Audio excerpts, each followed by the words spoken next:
친구들 안녕하세요. 5분 국어 영역의 리나쌤입니다. 반갑습니다. 오늘은 운에 대해서 살펴보도록 하겠습니다. 우선 구체적인 설명을 하기에 앞서서 하나 기억하고 가겠습니다. 운은 자음과 모음이다. 음은 자음과 모음이다. 음은 자음과 모음이다. 다 기억하셨죠? 자, 그러면 이제 음운에 대해서 구체적으로 설명을 해보도록 하겠습니다. 음운은 말의 뜻을 구별하는 소리의 가장 작은 단위이고 인식의 소리입니다.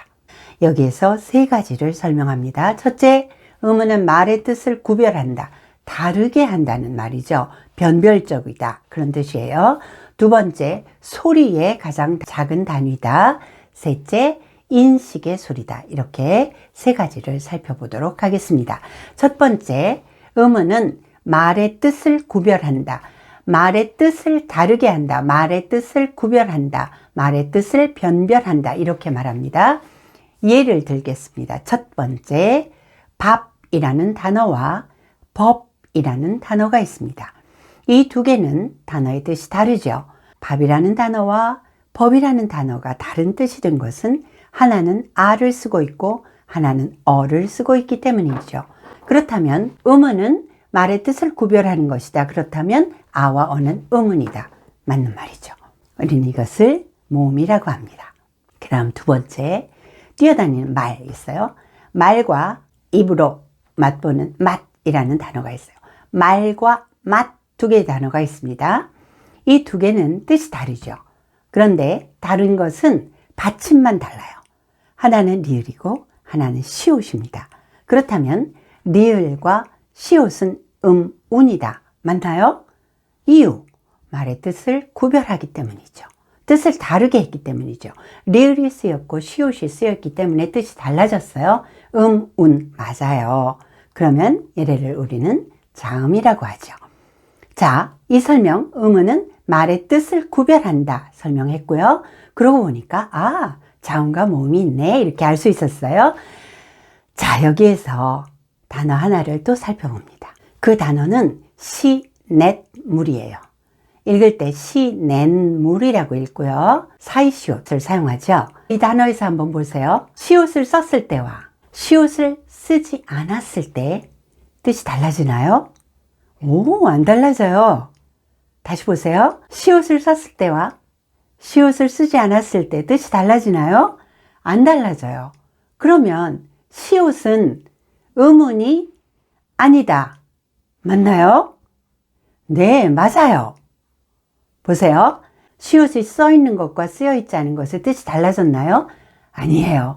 그러니까 시냇물의 시옷은 음운이 아니에요. 이것은 자음이 아니에요. 그런데 자음이잖아요. 그죠? 그래서 얘를 뭐라고 하느냐 하면요, 형식 자음이라 그래요. 표시예요. 어떤 표시. 어떤 표시일까? 우리 친구들 벌써 생각해요. 여기에 사이소리 현상이 일어나요. 라는 표시예요. 그래서 시옷을 써준 거예요. 시내와 물이 합해질 때, 합성될 때 시내물 이게 아니라 합성을 시켜 놓으니까 시냇물 이렇게 읽혀요. 니은음이 첨가되죠. 사이소리 현상의 하나예요. 그래서 시내와 물이 합해졌을 때 니은음이 첨가되는 사이소리 현상이 일어납니다. 라는 표시로 시옷을 써준 거예요. 그러니까 이 시옷은 형식 자음이라고 하고요. 얘는 운이 아니에요. 이유, 쓰여 있으나 쓰여 있지 않으나 뜻을 구별하지 못하기 때문입니다. 아셨죠? 정확히 기억하셔야 돼요. 여기에 시옷은 음운이 아니고 시옷을 우리가 한국어에서 자음으로 쓰기 때문에 자음은 자음인데 얘를 형식 자음이라고 일컬어요. 음운이 아니에요. 시냇물의 시옷은. 자, 그러면 두 번째로 가죠. 소리의 가장 작은 단위이기 때문에 음운은 소리가 있어야 돼요. 그러면 두 글자를 비교합니다. 강이라는 글자와 아라는 글자를 비교하죠. 그러면 강이라는 글자는 밑에 받침에 동그라미를 이응을 썼을 때와 쓰지 않았을 때 소리가 달라져요. 없으면 가가 되고요. 있으면 강이니까 가 밑에 쓰여 있는 받침 동그라미는 응이라는 소리가 있어요. 그러니까 얘는 자음이죠. 그런데 아라는 글자를 한번 볼까요? 아라는 글자는 동그라미가 있을 때나 없을 때나 똑같이 아예요. 그러니까 아라는 글자에서 앞에 동그라미는 소리가 없어요. 그러니까 얘는 음운이 아니에요. 아셨죠? 그러니까 강이라는 단어는 기역, 아, 이응 세 개의 음운으로 되어 있는 거고요. 아라는 글자는 아라는 모음 한 개로 되어 있는 거예요. 맞죠? 우리말에 글자의 첫 소리에 동그라미가 있을 때에는 모두 다 음운이 아니에요. 모두 다 아무 소리가 없기 때문입니다. 아, 여, 을도 마찬가지예요. 을이라는 글자는 몇 개의 음운으로 되어 있나요? 라고 물으면 으와 리을 두 개로 되어 있다고 해야 되죠. 앞에 있는 동그라미가 음운이 아닌 이유 소리가 없습니다. 됐어요? 자, 세 번째로 가죠. 음운은 인식의 소리다. 자, 여기에서는 음향과 음성과 음운을 비교하겠습니다. 음향은 이 세상 모든 소리들을 음향이라고 하죠. 음성은 사람의 발음기관을 통해서 나와서 들리는 소리입니다. 그것을 음성이라고 하죠. 음향과 음성은 물리적이고 구체적이에요. 귀로 들을 수 있는 소리죠. 그런데 앞에서 음운은 인식의 소리라고 했어요. 머리에서 생각하는 소리라고 해요. 그러니까 추상적인 소리죠. 개념이에요. 여기에서 음성과 음운을 설명해 보도록 하겠습니다. 어떤 선생님께서 앞에다 한국 학생과 미국 학생을 앉혀놓고 그 어린이들에게 시험지를 하나씩 줬습니다. 거기에는 이렇게 한국어와 영어로 써 있었어요.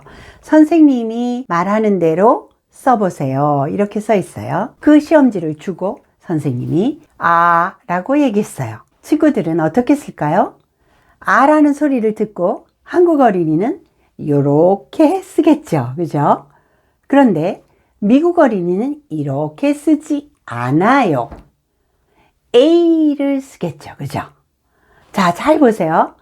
선생님의 입에서 나간 소리, 음성이죠. 그래서 그 친구들의 귀에 들어가기까지 같은 소리가 들어갔어요. 음성이에요. 그런데 그 친구들의 머릿속을 통해서 나오니까 소리가 달라졌어요. 이렇게 머리에서 인식하는 소리를 음운이라고 해요. 그래서 아가 음운이고 A가 음운인 것이에요. 인식의 소리이기 때문에 언어마다 음운은 다르다는 것이죠. 이 설명을 통해서 여러분들이 음성과 음운의 차이를 정확히 하셨죠? 음성은 사람의 입에서 발화되어 귀로 들리는 물리적이고 구체적인 소리다. 음운은 머릿속에서 생각하는 소리다. 그래서 같은 소리를 듣고도 한국 어린이는 아라고 쓰고 미국 어린이는 A라고 쓴 것이에요. 음운은 인식의 소리다. 자, 오늘 음운의 개념을 살펴봤어요. 음운은 말의 뜻을 구별하는 소리의 가장 작은 단위로 인식의 소리다 하는 것을 살펴봤습니다.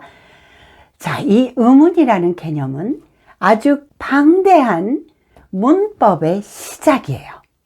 그렇기 때문에 우리 친구들이 이 음운이라는 개념을 꽉 잡고 있지 않으면 계속 문법을 배우면서 흔들리게 됩니다. 그러니까 음운은 자음과 모음이다를 명백하게 기억하시는 것과 함께 오늘 배운 음운은 말의 뜻을 구별하는 소리의 가장 작은 단위이며 인식의 소리다 하는 것을 정확히 기억하도록 합시다. 오늘도 반가웠어요. 선생님을 위해서 구독과 좋아요를 꼭 부탁드리고요. 다음 시간에 다시 만나겠습니다.